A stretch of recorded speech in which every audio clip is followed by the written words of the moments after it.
stuff, isn't it neat? Wouldn't you think our collection's complete? Wouldn't you think we're the company who has everything? Look at this vault, legends of old. How many of our movies can be resold? Looking around here you think, sure, they've got everything. We've got Marvel and Star Wars aplenty. We've got Frozen and Pixar galore. You want sequels? We've got 20! But who cares? No big deal. I want more. Oh!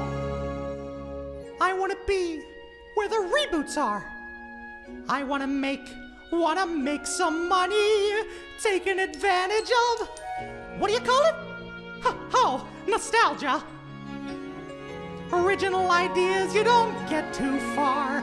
Creativity is required for an imagination.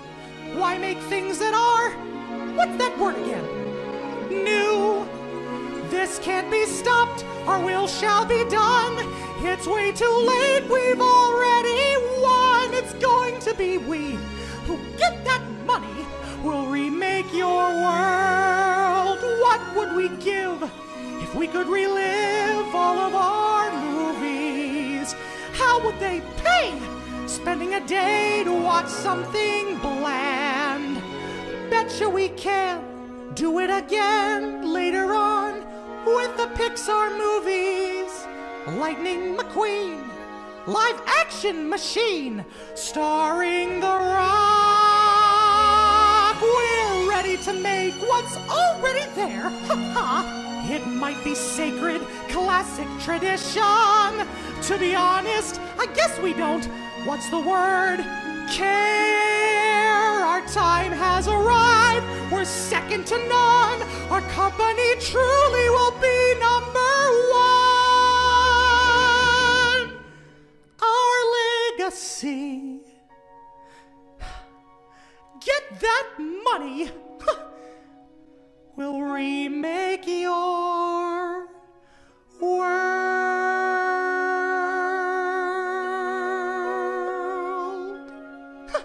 Ha! And that's Disney World. Oh boy! In March of 2010, Disney released a live-action version of Alice in Wonderland. To the pleasant surprise of the company, it was a massive success, making over $1 billion at the box office. This film would officially be the first of a new trend for the studio. 8 years later, we now find ourselves in a flood of reboots and remakes, with many more to come. Disney knows that they found gold with these films and realize how well they fit in with their annual movie schedule. Between Marvel, Pixar, Lucasfilm, and Disney Animation, the company finds itself in a lucrative position where they can make billions of dollars each year. Part of this tactic is reprising past movies from their animation archive. Financially, this is a brilliant idea. They know which movies were successful in the past, and that they will most likely be successful once more as a remake. They can also fall back on the existing ideas and nostalgia for said movies. It worked with Alice, it worked with The Jungle Book, and it will absolutely work with their upcoming releases. But are we reaching a point where there are too many remakes? And is the studio doing justice for these past properties? Or are they just cashing in on nostalgia? Disney knows that they have a sentimental audience who has a soft spot for their childhood. As long as they recreate key points from these past animated movies, they will most likely sell. This movie model is low risk with high reward, that focuses more on financial gain rather than artistic interpretation. Also, is the rise of live-action remakes furthering the stereotype that animation is meant for children, but the live-action remakes are appropriate for an older audience? There's a lot to take in here, and many questions to answer. I can only imagine imagine that many people will have mixed feelings as well. Again, this video is not an attack on those who enjoy these films, but more of an examination of how they came to be, why they're so successful, and what kind of impact they might have on the original properties. So, let's check it out. Many people believe that 2010 was the first time Disney released a live-action adaptation. Well, that isn't the case. The first one actually came out in 1994 and was The Jungle Book. It was quite different from the animated version, but critics seemed to like it. Unfortunately, it wasn't financially successful. But despite the low numbers, Disney attempted another live-action adaptation in 1996 with 101 Dalmatians. This film was more of a financial success, but had low ratings. That didn't seem to bother Disney though, as they released a sequel in 2000 called 102 Dalmatians. What a clever title. Well, what can I say? Accidents will happen. Just like the first film, critics weren't too fond of this one, but it made a decent amount at the box office. This trend of remakes, though, came to a temporary halt and wouldn't return until 2010. But I see this era as more experimental. The movies they made didn't have the technological flair as the current ones do. And there's also the idea that the audience Disney has today wasn't quite strong enough in the 1990s and early 2000s.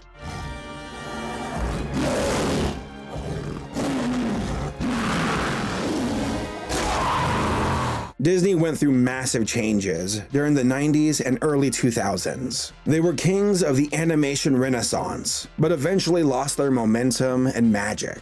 Part of this was the shift in animation from hand-drawn to computers. Also, Disney went through a breakup with its leadership, and many of its employees left the company for competitors. Michael Eisner was the CEO of Disney from 1984 to 2005. Under his command, the company was able to bounce back from its decline, and he and his team created a prosperous era for Disney. But like I said, the company was divided through inner conflict, and Eisner announced that he would be stepping down from his position in 2004. The fella who filled his role was Bob Iger. He would be instrumental in Disney's massive comeback. Part of his plan was to acquire studios. Pixar, Marvel, Lucasfilm, all of these films would eventually fall under the Disney banner. There were also changes made to Disney's animation department, and a return to the Princess formula. All of these studios were essential in Disney's movie schedule.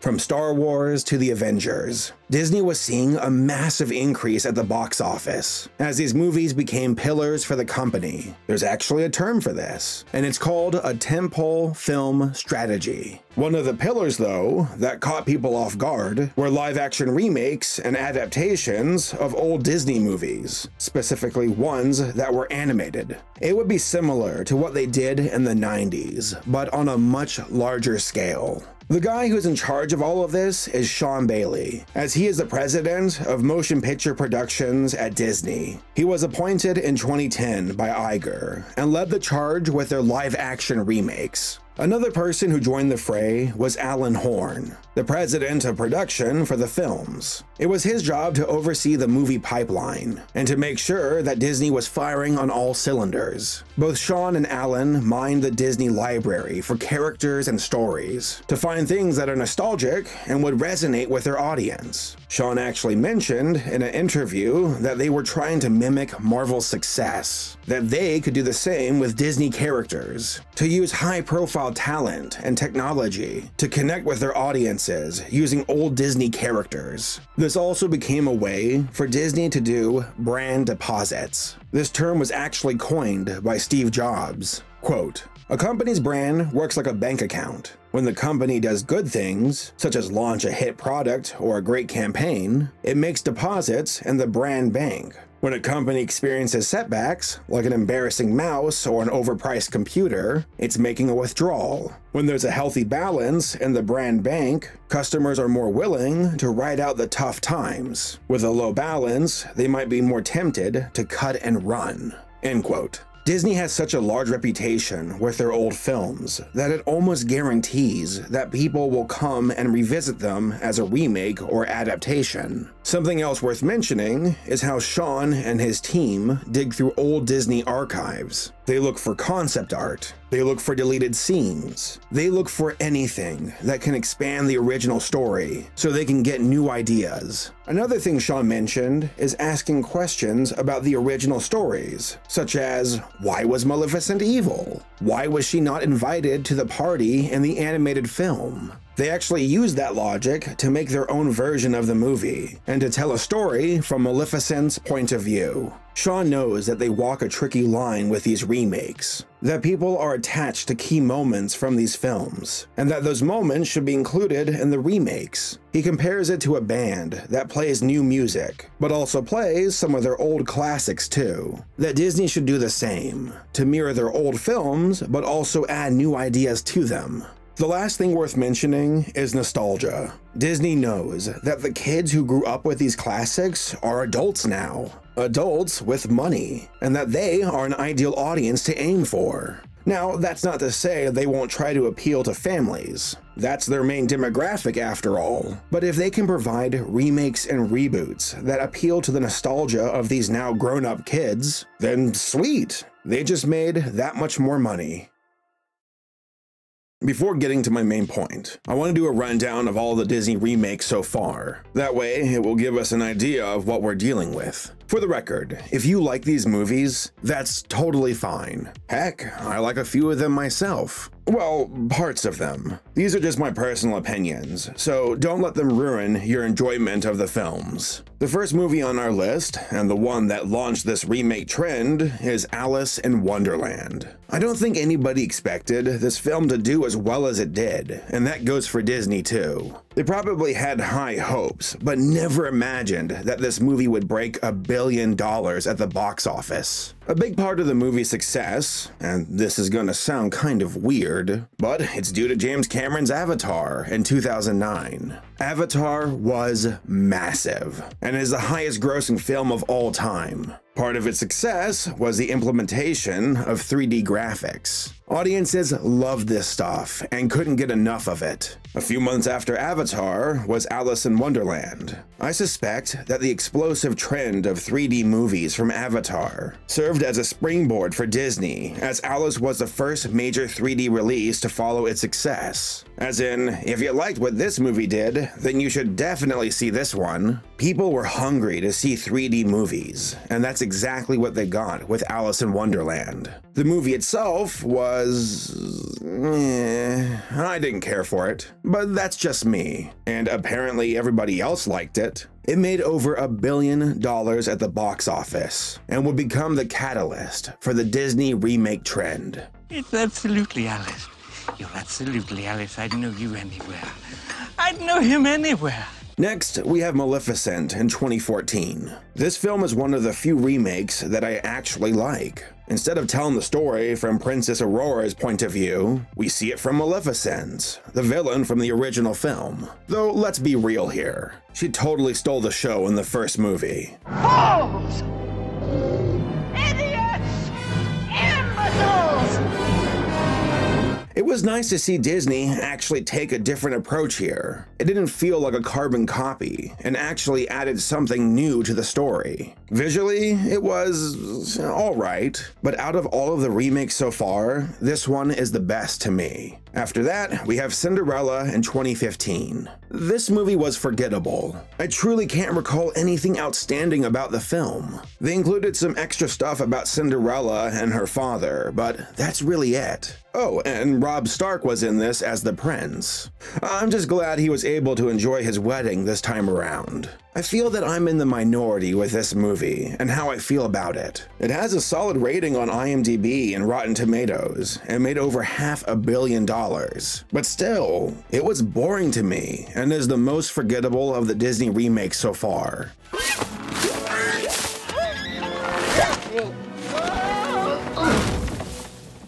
I can't drive.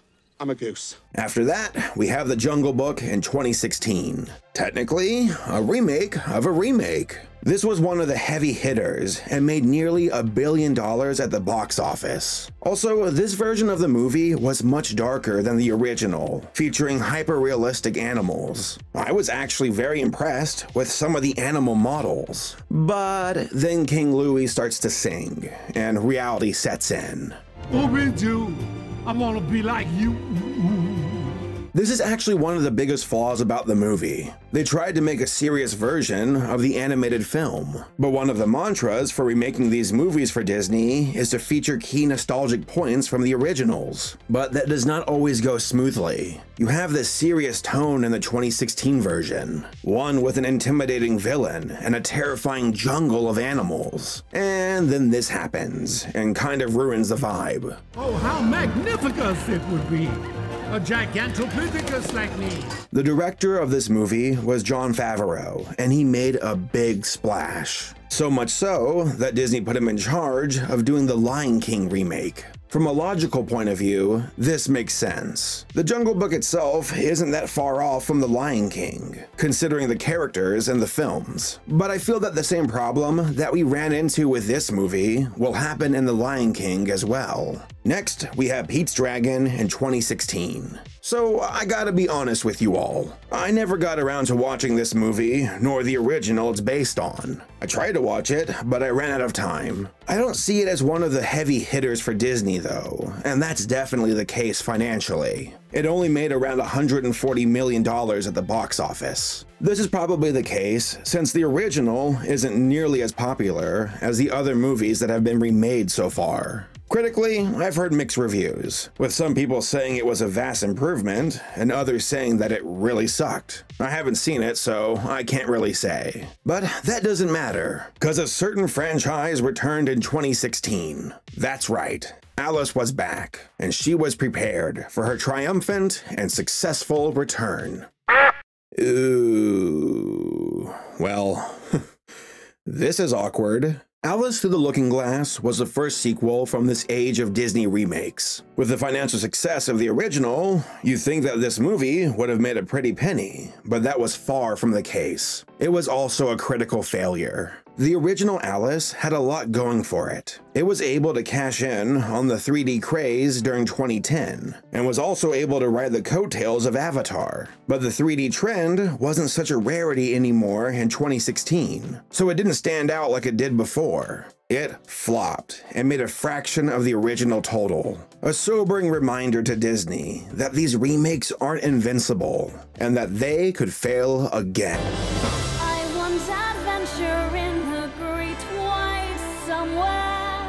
Well, I guess they're just fine. Beauty and the Beast came out in 2017 and was a massive success. It was based on one of Disney's greatest animated films, so it only made sense. What doesn't make sense is Emma Watson and her singing. Seriously, her voice is so auto-tuned that it hurts my ears to listen.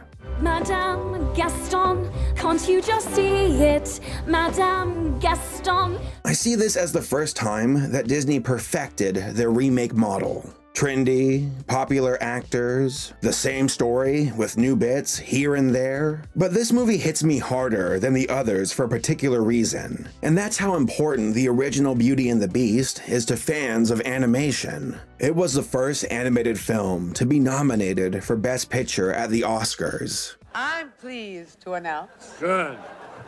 that the motion pictures selected as the Best Picture nominee of 1991 are Beauty and the Beast, Don Hahn, producer. Beauty and the Beast got 6 nominations, including a nomination for Best Picture. Now that really sets a record here, because in the history of Disney, Disney has only had Best Picture nominees twice. Once for Mary Poppins and once for the Dead Poets Society, so that was a great honor for Beauty and the Beast. It was refreshing to see animation being taken more seriously. The original film had a fantastic story, engaging characters, and incredible animation. But then we see the remake borrowing ideas ideas and scenes from the original, but they aren't nearly as good. The 2017 version was a huge success though, and was the highest grossing remake for Disney so far. But once more, Emma Watson cannot sing. Stop giving her singing roles. Waking up to say. And finally, we have Christopher Robin. This is a pseudo-remake that doesn't really fall into the main category, but it's close enough. It's listed on the Wikipedia page, so I guess it counts. I like half of this movie. It starts off with Christopher Robin saying farewell to his old friends and growing up. How it was time to be an adult and put childish things behind him. Then he runs into Pooh. And begins to reconnect with his childlike ways. Christopher Robin. No.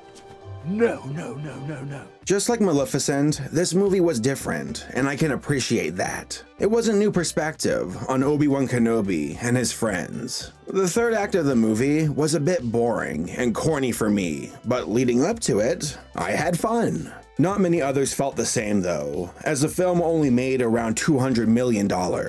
Not a critical failure, but not a success either. Here's a fun fact. This movie was banned in China because of Winnie the Pooh memes. I'm not making this up. Apparently, these memes are used to mock the president of China, and he had the movie banned.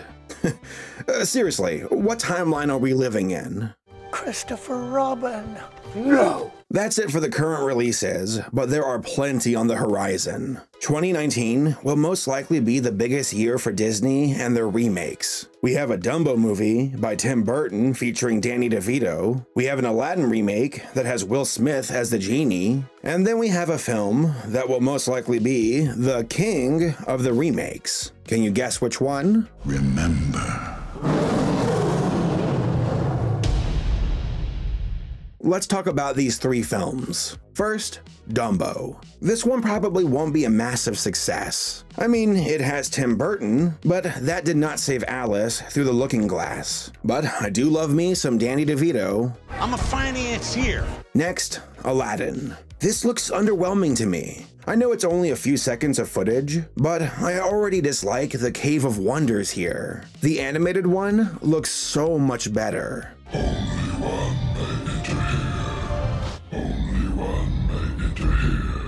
And then the big one, The Lion King. I have conflicted feelings about this movie. First of all, you can't even really call it a live-action remake, since nothing in this film is real. It's all computer animated, so it's more of a hyper-realistic remake if anything.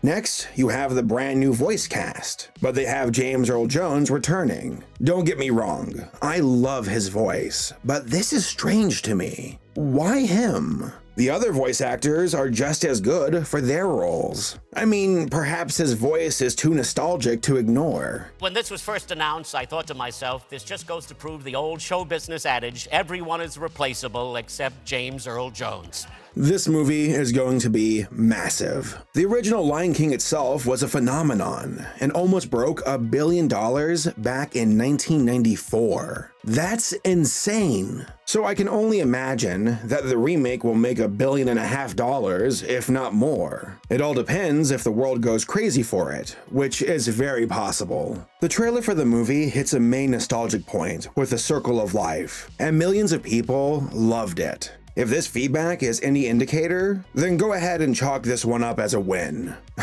As if Disney is hurting for those. I mean, have you seen what they're releasing in 2019?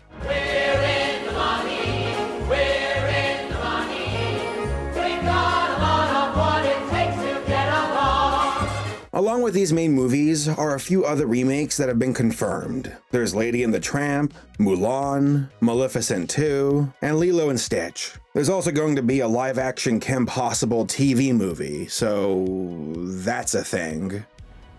There's nothing sacred. In the realm of speculation, there are quite a few films, though I'm not sure about the validity of them all. Robin Hood, The Sword in the Stone, Peter Pan, Pinocchio, The Little Mermaid, The Black Cauldron, Snow White, and then there's one about a segment from Fantasia called Night on Bald Mountain. I think there's quite a few good contenders here. I wouldn't mind seeing a proper remake of Sword in the Stone or The Black Cauldron. Both of those original movies were underwhelming and can definitely be improved upon, so go for it. Heck, do Atlantis and Treasure Planet while you're at it. Both of those films are already great, but they also have remake potential. Hey look, I made a movie. It only took me like what, 10 seconds? 11, tops. So we now arrive at the main point of the video. Is Disney making too many remakes? And are they making these films in a disrespectful way? Also, are these films furthering the stereotype that animation is meant only for kids? These are some serious accusations, so let's try to be fair and talk about some of the positives that these films bring to the table. Number 1. They reintroduce old properties to a new generation of viewers. Some people might have missed the chance to watch the original Jungle Book or Beauty and the Beast. With these remakes, they get the chance to watch the story, though it might be told in a different way. There's also the chance that this may lead the viewers to go back and check out the originals. Personally, I never felt like I missed out on the old stuff, since I watched them on video, but maybe that's just me. Number 2. Adding more to the original stories. Like I said before, Disney is taking this chance to include more stuff to these remakes, whether it be a new character or plot points. I actually enjoyed seeing things from Maleficent's point of view. Also, some of these old movies could use a makeover if done properly, such as The Black Cauldron or Sword in the Stone. I would love to see the wizard fight done with proper CGI. So you want to play rough, do you? And the final pro point, money. Disney is making a fortune by releasing these remakes. They risk little but can earn a lot. Since Bob Iger took over, Disney's market capitalization increased from $48 billion to $163 billion over the course of 11 years. But some of these future projects are concerning to me. Speaking of concern, let's talk about the cons. Funny enough, these are mainly counterpoints to the things I just listed. Number 1. Changing what's already perfect. Many of the movies that they're remaking are, in many ways, perfect. Beauty and the Beast, Aladdin, The Lion King, and it makes me wonder what else they could possibly add or change to these stories. How can you improve or expand on films that have such high ratings? If anything, they run the risk of doing it worse by including things that are clunky and were left out of the originals for a reason. Number 2. Plagiarism. Disney owns these films, so they can do whatever they want. That's just the way it is. But I can't shake off how disrespectful some of these films are. You have these artists who designed beautiful characters and stunning moments that have become iconic to millions of people. And then you have these people swoop in and borrow the same ideas. Like, I get it. It's a marketing thing, and it resonates with people and their nostalgia. But it feels so dirty to me. It's like copying someone else's homework. Number 3. Suffocating original ideas. This is a common complaint that I see about these remakes. It's the idea that they take up most of the time and resources of the studio and leave little for original ideas. But I gotta be honest. This studio does not have the greatest track record for their movies. You have a handful of good films, but that's about it. So I can see why they want to double down on these remakes. But I do agree that this doesn't leave much in the way for creating new ideas or movies for the studio. Number 4. Cashing in on nostalgia to make money. This is another common complaint I see, and I do agree with it. Oh, we're doing this to reimagine the old stories, to include new things, to introduce stuff to a new generation of viewers. In no way are we remaking or retelling all of our classic animated films to cash in on nostalgia and make easy money. Don't lie to me.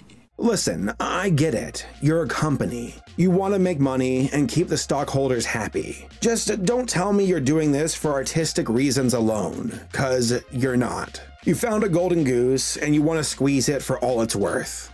I'm a goose. And finally, number 5. the stereotype that animation is meant for children. I feel that this one hurts the most. Despite all of the amazing progress that has been made, many people still view animation as something meant for kids. That grown-ups are too mature for these childish things, especially old Disney movies. But these films aren't animated. They're made with real people, popular actors that I love. So of course I'm gonna go see them. Now, I'm not saying that everybody who watches these films feel this way. Again, I like some of the remakes, but when the Lion King trailer came out, I saw quite a few comments about the original being meant for kids, and that sucks. It sucks so hard for the people who made the original movie, who poured their sweat, blood, and tears into making something truly incredible, only to have it ripped off and then spat on by viewers who think they're above it. I don't know what it will take to encourage more people that animation isn't exclusively for kids, but these remakes aren't helping.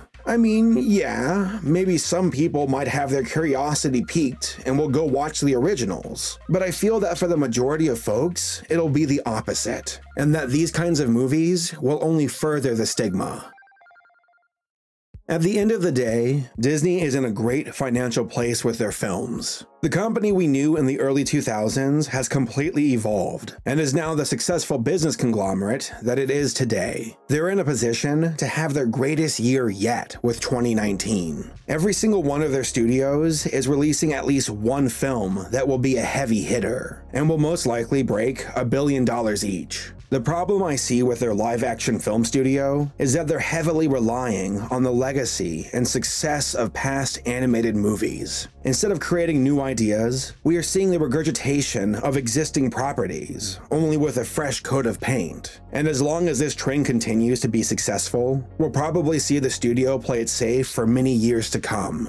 I'm also concerned with how people will view animated movies after this trend is over. There's the stigma that animation is meant for children, even though that is far from the truth. Yet these remakes reinforce that mentality, that one shouldn't bother watching the original, and should just wait for the remake, cause that's for adults. For the record, it's okay to have movies and shows that are inspired from existing properties. Heck, Jurassic Park and Jaws are both based on books, and the majority of animated Disney films were based on fairy tales and books too. But at least they made changes that provided a unique feel to their story, something that distinguishes them from the source. Disney's Pinocchio is very different compared to the original, and I mean very different.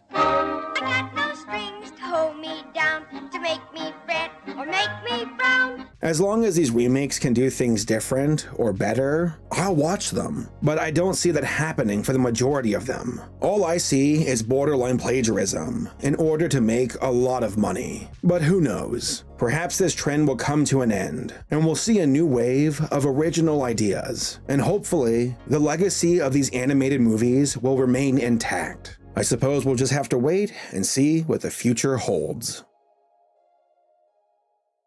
Hey guys, thanks for watching the video. If you liked it, give it a like, and sub for more future videos. Also, a shout out to all of my supporters on Patreon. If you want to support my content, go hit up the link in the description. Alright, thanks again for watching, and I'll see you guys next time.